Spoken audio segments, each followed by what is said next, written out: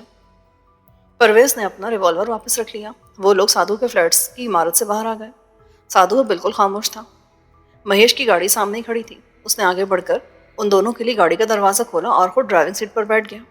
وہ اپنے بدن میں بہت سنسنی محسوس کر رہا تھا۔ وہ پرویز ملک کی ذہانت کا اور بھی قائل ہو گیا تھا۔ یہ پولیس افسر لمحہ بلمحہ اپنی ذہانت کا ثبوت دیتا جا رہا تھا۔ کس طرف چلنا ہے؟ پولیس اسٹیشن کی طرف؟ نہیں، آبادی سے باہر لے چلو۔ میں جو بات اس سے پوچھنا چاہتا ہوں وہ تھانے میں جا کر معلوم نہیں کی جا سکتی۔ نہیں نہیں، سادھو اچانک کلبلانے لگا۔ ایسا مت کرو، مجھے آبادی سے باہر لے کر مت جاؤ، میں نہیں جاؤں گا تمہارے ساتھ۔ خاموش، ورنہ ایسی گاڑی میں جان سے مار ڈالوں گا۔ مہیش، تم گاڑی چلاؤ۔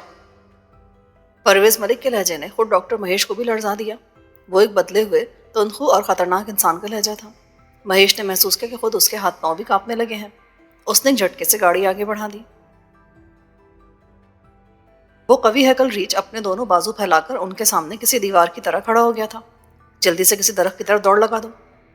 وشنو نے بلراج کی طرف دیکھ کر کہا۔ بلراج نے اس کی ہدایت سے پہلے ہی قریبی درخت کی طرف دوڑ لگا دی تھی، لیکن قریب ترین درخت بھی اپنے اچھے خاصے فاصلے پر تھا۔ ریچ بھی وحشیانہ انداز میں غراتا ہوا ان کی طرف دوڑا چلا آ رہا تھا۔ درخت کے قریب پہنچ کر وشنو رک گیا۔ اس نے پستول جیب سے نکال لیا تھا۔ ریچ اچانک ایسے رک گیا جیسے پستول کو دیکھ کر اس پر خوف مسلط ہو گیا ہو۔ وشنو نے پستول والا ہاتھ بلند کیا اور اسی وقت وہ ریچ اپنے دونوں بازو بلند کر کے کھڑا ہو گیا۔ وشنو کے ہونٹوں پر ایک عجیب سے مسکراہٹ دوڑ گئی۔ یہ کیا ہوا باس؟ بے وقوف انسان، یہ ریچ نہیں ہے۔ وشنو نے جواب دیا۔ کیا؟ پھر کون ہے یہ؟ ابھی معلوم ہو جائے گا۔ وشنو نے پستول والے ہاتھ کو لہراتے ہوئے زور سے کہا۔ اتارو اپنی کھال، ورنہ میں تمہیں گولیاں مار دوں گا۔ ریچ دونوں بازو بلند کیے کھڑا ہوا تھا۔ وشنو نے اچانک گولی چلا دی۔ گولی ریچ کے پیروں کے قریب بہت سی مٹی اڑا کے لے گئی۔ ریچ نے بھڑک کر بھاگنے کی کوشش کی، لیکن وشنو کی دوسری گولی نے اس کا راستہ روک دیا۔ نہیں نہیں، مجھے مت مارنا، اپنی کھال اتار کر پھینکو ورنہ۔ ریچ نے کچھ دیر کی جدوجہد کے بعد اپنے جسم سے کھال علیحدہ کر دی۔ یہ کھال بڑی مہارت کے ساتھ اس کے جسم کے گرد منڈی گئی تھی۔ کھال اتار دینے کے بعد جو آدمی برآمد ہوا وہ ایک قوی ہیکل لیکن معمولی شکل و صورت کا ایسا انسان تھا جس کے چہرے پر خوف اور بے چارگی نے گہری چھاپ لگا دی تھی۔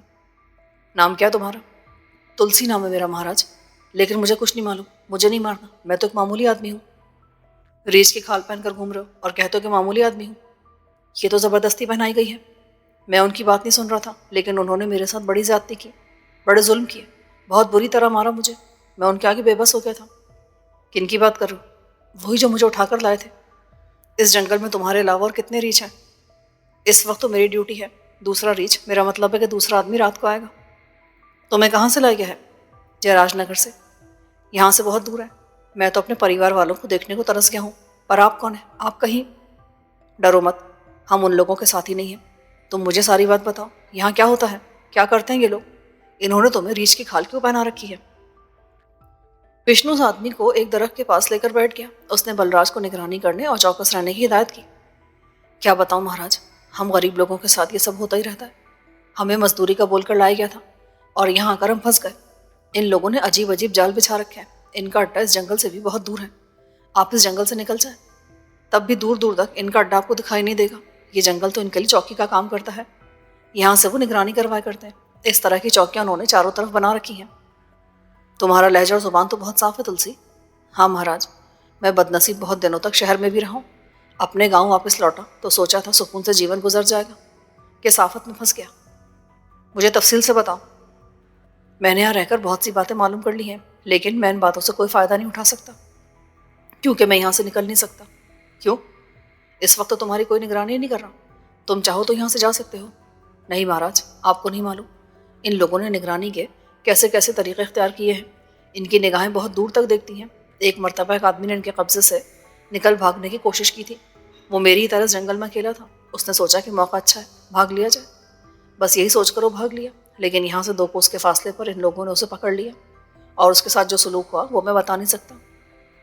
ریچھ کی کھال پہنا کر اس جنگل میں تمہیں کس لیے رکھا گیا ہے؟ اول تو یہ ایسا ویران و غیر آباد علاقہ ہے کہ اس طرف کوئی آیا نہیں کرتا۔ اگر کبھی کوئی آ بھی جائے تو ہم لوگ ریچھ بن کر اس کے سامنے آ جاتے ہیں۔ وہ بیچارہ ڈر کر بھاگ جاتا ہے۔ اوہ، اب میں سمجھا، تو تم لوگوں کو جانور بنانے کا یہ مقصد ہے؟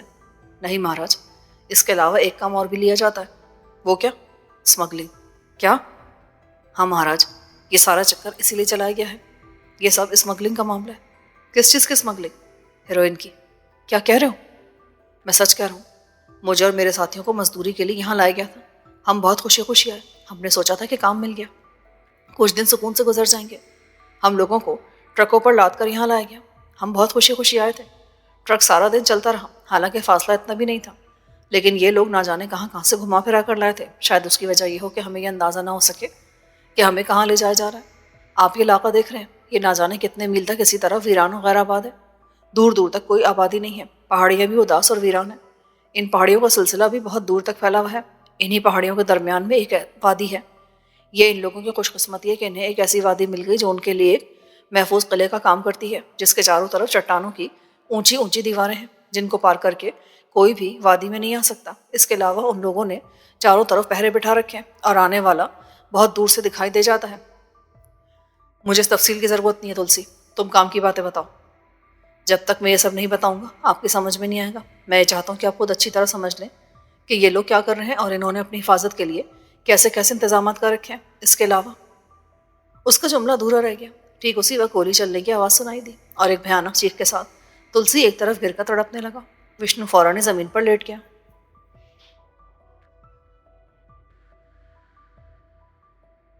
جیراج اور وشنو دونوں ہی گولی کی آواز سن کر زمین پر لیٹ گئے۔ تلسی اپنی غفلت میں مارا گیا۔ صرف ایک بار اس کی چیخ سنائی دی، اس کے بعد سناٹا طاری ہو گیا۔ ان دونوں کو یہ امید تھی کہ اس گولی کے بعد دوسری گولیاں بھی چلیں گی، لیکن کچھ نہ ہوا۔ وہاں پہلے کی طرح سناٹا طاری تھا۔ وہ دونوں بہت دیر تک زمین سے چپکے لیٹے رہے، پھر آہستہ آہستہ کھڑے ہو گئے۔ ان سے کچھ فاصلے پر تلسی کی لاش پڑی تھی۔ پیچھے سے چلائی جانے والی گولی اس کی پشت کو توڑتی ہوئے سامنے کی طرف نکل آئی تھی۔ یہ بیچارہ تو اپنی جان سے گیا باس۔ ہاں، اس سے یہ بات بھی ظاہر ہوتی کہ گولی چلانے والے کو صرف تلسی ہی سے دشمنی تھی، وہ ہمیں نہیں مارنا چاہتا تھا۔ یہ تم کس طرح کہہ سکتے ہو باس؟ سیدھی سی بات ہے، اگر ہمیں بھی مارنا ہوتا تو اب تک گولیاں چل رہی ہوتی۔ لیکن یہ بیچارہ تو ایک سیدھا سادہ مزدور آدمی تھا، کسی کو اس غریب سے کیا دشمنی ہو سکتی ہے؟ نہ جانے سے کتنے بھید ہیں جو آسانی سے سمجھ میں نہیں آ سکتے۔ بہرحال اب ہمیں واپس چلنا چاہیے، بہت سی باتیں تو معلوم ہوئی گئی ہیں، اب ہم کو باقاعدہ منصوبہ بنا کر آگے بڑھیں گے۔ وہ لوگ تلسی کی لاش چھوڑ کر واپس آ گئے۔ واپسی کے سفر میں بھی کوئی ایسا سراغ نہیں مل سکا جو تلسی پر گولی چلانے والے کی نشاندہی کر سکتا۔ ان کا ٹرک اپنی جگہ موجود تھا، اور ٹرک میں بیٹھے لوگ ان کی واپسی کا انتظار کر رہے تھے۔ ان کو واپس آتا دیکھ کر وہ سب ان کے گرد جمع ہو گئے۔ ہم سب تو بہت پریشان ہو گئے تھے باس، ہم نے گولی چلنے کی آواز سنی تھی۔ ہاں، میرا خیال ہے کہ تم لوگ یہ ٹرک لے کر واپس چلے جاؤ، میں اور بلراج واپس جا رہے ہیں۔ اور ہاں، اس آدمی کو بھی اپنے ساتھ لیتے جانا، اسے کسی قسم کی تکلیف نہ ہو۔ نہیں نہیں، ایسا نہ کرے، میرے گاؤں والے میرا انتظار کر رہے ہوں گے۔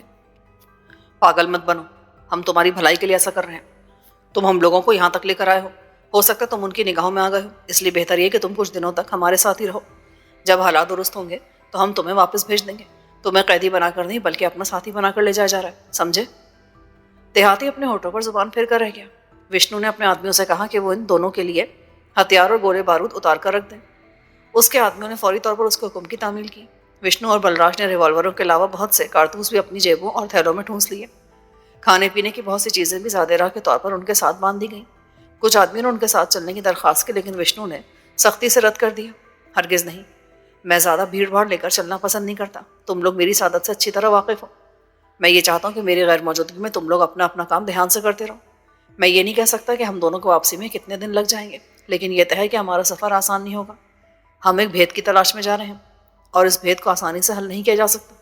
ہو سکتا ہے ہمیں کوئی نقصان بھی پہنچ جائے. ایسی صورت میں تم لوگ ایک خاص مدت تک ہمارا انتظار کرنے کے بعد اپنے طور پر فیصلہ کر سکتے ہو. اب تم لوگ جاؤ, تمہیں بھی دور جانا ہے اور ہمیں بھی. ان سب لوگوں نے باری باری وشنو اور بلراج سے ہاتھ ملایا. وشنو نے اس دیہاتی سے بھی ہاتھ ملایا جس کا چہرہ دھواں دھواں ہو رہا تھا. وشنو نے اسے ایک بار پھر تسلی دی اور اپنے آدمیوں کو رخصت کر دیا. وہ دونوں اس وقت تک وہاں کھڑے رہے جب تک ٹرک دکھائی دیتا رہا. ٹرک کے اوجھل ہو جانے کے بعد وشنو نے بلراج سے کہا, تمہیں میرے ساتھ رہنے کے فیصلے پر کوئی دکھ تو نہیں ہو رہا؟ اگر تم چاہو تو ابھی بھی واپس لوٹ سکتے ہو. یہ تم کیا کہہ رہے ہو باس؟ ایسا سوچنا بھی میرے لیے پاپ ہے. تمہارا ساتھ تو میں اپنی آخری سانس تک دیتا رہوں گا. ٹھیک ہے, تو پھر آؤ چلتے ہیں. وہ دونوں جھاڑیوں کی باڑھ ہٹا کر دوبارہ اس میدان میں آ گئے جہاں درخت ایک خاص ترتیب سے لگے تھے. کچھ دیر کے سفر کے بعد وہ دونوں اسی جگہ پہنچ گئے جہاں تلسی کی لاش چھوڑ کر گئے تھے. لیکن لاش اب غائب ہو گئی تھی. وہ دونوں ٹھٹک کر رہ گئے. یہ کیا ہوا باس؟ لاش کہاں چلی گئی؟ اس کا مطلب یہ ہوا کہ اس وقت ہم دونوں یہاں اکیلے نہیں ہیں بلکہ ہمارے آس پاس کچھ ایسے لوگ موجود ہیں جو کسی مصلحت کی بنا پر ہمارے سامنے نہیں آنا چاہتے. وہ لوگ ہمارے دوست ہیں یا دشمن؟ دوست ہونے کا تو سوال ہی پیدا نہیں ہوتا, لیکن دشمن بھی نہیں ہو سکتے کیونکہ انہوں نے ابھی تک ہمیں کوئی نقصان نہیں پہنچایا ہے. وشنو نے چاروں طرف دیکھنا شروع کر دیا. آس پاس کوئی ایسی جگہ ہی نہیں تھی جہاں کسی کے چھپنے کا اندیشہ ہو سکتا. درخت بھی کچھ فاصلے پر تھے. البتہ پہلے جہاں تلسی کی لاش پڑی تھی وہاں کچھ قدموں کے نشانات دکھائی دے رہے تھے جو اس بات کو ظاہر کر رہے تھے کہ تلسی کی لاش باقاعدہ اٹھا کر لے جائی گئی ہے. لیکن وہ نشانات بھی زیادہ دور تک نہیں تھے. کچھ فاصلے کے بعد زمین ناہموار اور سخت ہو گئی تھی. ہمیں رکنا نہیں چاہیے, ہمیں آگے بڑھتے رہنا چاہیے ورنہ ہو سکتا ہے ہم یہاں گھیر لیے جائیں. بلراج نے کچھ نہ کہا. ان دونوں نے اپنا سفر پھر سے شروع کر دیا. وہ درختوں کے دوسرے جھنڈ کی طرف بڑھ رہے تھے جس کا فاصلہ وہاں سے اچھا خاصا تھا. کچھ دور چلنے کے بعد قدموں کے نشانات پھر دکھائی دینے لگے. یہ نشانات جھنڈ کی طرف چلے گئے تھے. اب ہمیں ہوشیار رہنے کی ضرورت ہے بلراج, وہ لوگ درختوں کے جھنڈ میں موجود ہیں. بلراج نے کچھ کہنا چاہا کہ اسی وقت فضا گولیوں کی آواز سے گونج اٹھی. یہ گولیاں ان دونوں کے آس پاس سے گزر رہی تھیں. ان کے قریب زمین میں دھنس کر گرد اڑا رہی تھیں. وہ دونوں اچھل اچھل کر کبھی ایک طرف ہوتے اور کبھی دوسری طرف. بالآخر جب گولیوں کی بارش تھمی تو سامنے والے درختوں کے جھنڈ سے کچھ آدمی نکل کر ان کے سامنے آ گئے. ان لوگوں نے بندوقیں اٹھا رکھی تھیں. تم لوگ اپنے ہاتھ اٹھا کر آگے آ جاؤ. بلراج نے سوالیہ نظروں سے وشنو کی طرف دیکھا. پھر وہ دونوں اپنے اپنے ہاتھ اٹھا کر دھیرے دھیرے آگے بڑھنے لگے. جھنڈ سے نکلنے والوں کی تعداد 6 تھی. ان سبوں نے شہری لباس پہن رکھے تھے. وہ مکمل طور پر چوکنا تھے. کون ہو تم دونوں؟ یہی سوال تم سے بھی کیا جا سکتا ہے. زیادہ بہادر اور ہوشیار بننے کی کوشش مت کرو. ان میں سے ایک آدمی ہو رہا ہے. تم خاموش رہو رندھیر. ایک داڑھی والے نے اندھیڑ عمر شخص کو ٹوک دیا. مجھے بات کرنے دو. وہ شخص ایک طرف ہٹ گیا. ہاں بتاؤ, کون ہو تم دونوں؟ اس علاقے میں کیا کرنے آئے تھے؟ اگر میں سچ سچ بتا دوں تو کیا تم میری بات پر یقین کر لو گے؟ وشنو نے پوچھا. یہ تو تمہاری بات پر منحصر ہوگا, لیکن یاد رکھو کہ جھوٹ بولنے اور دھوکہ دینے کی کوشش مت کرنا. بات صرف اتنی کہ ہم لوگ مسافر ہیں. شاید تمہیں یقین نہیں آئے گا لیکن یہ حقیقت ہے. ہم لوگ ایک ٹرک پر گزر رہے تھے کہ جھاڑیوں کے اس طرف میرے ایک ساتھی کی طبیعت اچانک خراب ہو گئی. یہ علاقہ ایسا ہے کہ یہاں دور تک کوئی انسان دکھائی نہیں دیتا. ہم نے ٹرک روکا. میں اور میرا یہ ساتھی کسی بستی کی تلاش میں جھاڑیوں کے سلسلے کو عبور کر کے اس طرف آ گئے. ابھی ہم تھوڑی دور چلے تھے کہ ایک ریچھ ہمارے سامنے آ گیا. ہم نے اسے دیکھ کر دوڑ لگا دی لیکن وہ ہمارے پیچھے لگا رہا. بالآخر ہم نے اپنی جان بچانے کے لیے جب اس پر ہتھیار اٹھائے تو پتہ چلا کہ وہ ریچھ نہیں بلکہ ایک انسان ہے. وہ اپنی کھال اتار کر ہمارے پاس آ گیا. ابھی ہم اس سے بات کر ہی رہے تھے کہ کسی طرف سے گولی چلی اور وہ ہلاک ہو گیا. ہم اس کی لاش چھوڑ کر اپنے ٹرک کی طرف واپس لوٹ گئے. پھر ہم نے سوچا کہ ہم نے ایک ویرانے میں ایک انسانی لاش چھوڑ کر غلطی کی ہے. کم از کم اس بیچارے کا کریا کرم تو ہونا چاہیے. یہ سوچ کر ہم واپس آئے تو وہ لاش غائب ہو چکی تھی. ہم قدموں کے نشانات دیکھ کر آگے بڑھنے لگے کہ تم لوگ ہمارے سامنے آ گئے ہو. بس یہ ہے ساری کہانی. یہ سب کچھ ہم نے بھی دیکھا تھا. وہ آدمی تم سے کیا کہہ رہا تھا؟ وہ کچھ عجیب سی کہانی سنا رہا تھا. اس نے کہا کہ وہ ایک مزدور ہے. اس کا کام ہی یہ ہے کہ وہ ریچھ کی کھال پہن کر اس علاقے میں گشت کرتا رہے. کچھ لوگ اس کے عوض اسے باقاعدہ معاوضہ ادا کرتے ہیں. بس اتنی ہی بات ہو سکتی تھی کہ کسی نے اسے گولی مار دی. کیا اس نے یہ نہیں بتایا تھا کہ کون لوگ اس سے کام لے رہے ہیں؟ نہیں، اسے کچھ زیادہ بتانے کا موقع نہ مل سکا. لیکن تم لوگ کون ہو جو اتنے خطرے کے باوجود دوبارہ یہاں گئے؟ تمہیں تو واپس لوٹ جانا چاہیے تھا. تمہاری بات درست ہے، لیکن میں نے اپنا جیون ایسے کاموں میں گزارا ہے، اسی لیے مجھے خوف محسوس نہیں ہوا. پر حیرت ضرور ہوئی تھی، جس طرح اب تمہیں دیکھ کر حیرت ہو رہی ہے. بہت خوب، تم جیالے آدمی لگتے ہو. اگر تم سچے ہو تو پھر تم ہمارے کام بھی آ سکتے ہو. جھوٹ بولنے کا مرض بزدلوں کو ہوا کرتا ہے. کیا تم ہمارے چہرے پر خوف دیکھ رہے ہو؟ اگر نہیں تو اس کا مطلب یہ ہے کہ ہم بزدل نہیں ہیں. اسی لیے میں نے جو کچھ کہا ہے وہ بالکل سچ ہے. داڑھی والے نے معنی خیز انداز میں اپنے ساتھیوں کو دیکھا. ان سبوں کے درمیان اس کی حیثیت ممتاز دکھائی دے رہی تھی. پھر وہ لوگ چند قدم پیچھے ہٹ کر جہاں انہوں نے آپس میں باتیں شروع کر دی، لیکن اس دوران بھی وہ ان دونوں کی طرف سے غافل نہیں رہے. کچھ دیر کی بحث کے بعد داڑھی والے نے بلند آواز میں وشنو کو کہا، ٹھیک ہے، تمہیں اس سمے ہمارے ساتھ چلنا ہوگا. ہم بعد میں تمہارے بارے میں کوئی فیصلہ کریں گے. وشنو کندھے اچکا کر رہ گیا. اس نے اشاروں میں بلراج کو سمجھا دیا تھا کہ اس وقت ان لوگوں کی بات مان لی جائے. اب تم دونوں ہمارے آگے چلنا شروع کر دو. یہ بتاؤ کہ ہم کب تک اس طرح ہاتھ اٹھائے رکھیں گے؟ کیا تم دونوں کے پاس ہتھیار ہیں؟ کیوں نہیں، ہمارے پاس ہمارے ریوالور موجود ہیں. تو پھر اپنے ہتھیار ہمارے حوالے کر کے تم دونوں اپنے ہاتھ گرا سکتے ہو. ایسا مت کرنا باس، اس طرح تو ہم لوگ بے بس ہو جائیں گے. بلراج جلدی سے بول پڑا، اس وقت ہم اور کچھ نہیں کر سکتے بلراج. اس کے علاوہ یہ لوگ اپنے وعدے کے پکے معلوم ہوتے ہیں. یہ ہمیں کوئی نقصان نہیں پہنچائیں گے. چلو اپنا ریوالور پھینک دو. ان دونوں نے اپنے ریوالور ایک طرف پھینک دی، جنہیں فوراً ہی اٹھا لیا گیا. اس کارروائی کے بعد ان کا سفر شروع ہو گیا. پہلے تو کچھ دیر تک یہ لوگ سامنے چلتے رہے، پھر داڑھی والے کے اشارے پر رخ تبدیل کر دیا گیا. اب وہ لوگ شمال کی طرف جا رہے تھے. یہ راستہ بھی گھنے درختوں اور جھاڑیوں سے ہٹا ہوا تھا، لیکن یہاں ایک ایسا راستہ بھی بنا ہوا تھا جو یہ ظاہر کر رہا تھا کہ اس راستے سے لوگوں کی آمد و رفت ہوتی رہتی ہے. وہ سب ان دونوں کی طرف سے بہت چوکنا تھے، جیسے انہیں خدشہ ہو کہ کہیں وہ دونوں ان پر حملہ نہ کر بیٹھے. وشنو کو اندازہ تھا کہ اس وقت بلراج کس کیفیت میں ہوگا. اس کی خواہش ہوگی کہ وشنو کسی طرح سے اسے اشارہ کرے اور وہ اپنی جان کی پرواہ کیے بغیر ان لوگوں پر ٹوٹ پڑے. لیکن وشنو نے کچھ سوچ کر ہی خود کو اور اسے قابو میں رکھا تھا. وہ ان لوگوں کی تہہ تک پہنچنا چاہتا تھا. ان لوگوں کے رویے کچھ عجیب سے تھے. وشنو کے خیال میں یہ وہ لوگ نہیں تھے جو انسانوں کو جانوروں کی کھالیں پہنا کر نگرانی پر معمول کر دیا کرتے، بلکہ یہ کوئی اور تھے، اور وشنو کو یہی معلوم کرنا تھا کہ یہ کون ہے. ان کا سفر بہت دیر تک جاری رہا. یہ سفر درختوں اور جھاڑیوں کے درمیان طے ہوتا رہا. پھر جب یہ سلسلہ ختم ہو تو ایک پہاڑی دکھائی دی. یہ پہاڑی اس طرح سامنے آ گئی جیسے کسی جادوگر نے جادو کے زور سے تخلیق کی ہو. آخر تم ہمیں کہاں لیے جا رہے ہو؟ اپنے مالک کے پاس. بس اس سے زیادہ کچھ اور مت پوچھنا. چلو اپنا نام تو بتا دو، اس میں تو کوئی حرج نہیں ہے. داڑھی والا مسکرا دیا. میرا نام بھنڈاری ہے. سب لوگ مجھے بھنڈاری بابا کہتے ہیں. میں وشنو ہوں. میرے ساتھی کا نام بلراج ہے. بھنڈاری سر ہلا کر رہ گیا. وشنو کو اس بات پر حیرت تھی کہ وہ لوگ اسی پہاڑی کی طرف چلے جا رہے تھے. انہوں نے پہاڑی کو ایک دیوار کی طرح راستے میں حائل دیکھ کر بھی راستہ بدلنے کی کوشش نہیں کی تھی. پہاڑی کے دامن میں آنے کے بعد ان لوگوں نے بائیں طرف پگڈنڈی پر چلنا شروع کر دیا. یہ پوری پگڈنڈی جھاڑیوں سے بھری ہوئی تھی. ایک جگہ پہنچ کر یہ قافلہ اس طرح رک گئے جیسے جھاڑیوں کے درمیان سے کوئی راہ نمودار ہونے والی ہو، اور ہوا بھی یہی. ان میں سے ایک آدمی نے آگے بڑھ کر جھاڑیوں کو ایک طرف ہٹا دیا. ان کے درمیان اچھا خاصا راستہ تھا. چلو آگے بڑھو، بھنڈاری نے کہا. وشنو نے مڑ کر بلراج کی طرف دیکھا، پھر جھاڑیوں کے درمیان نمودار ہونے والے خلا میں اتر گیا. بھنڈاری، بلراج اور دوسرے لوگ اس کے پیچھے پیچھے تھے.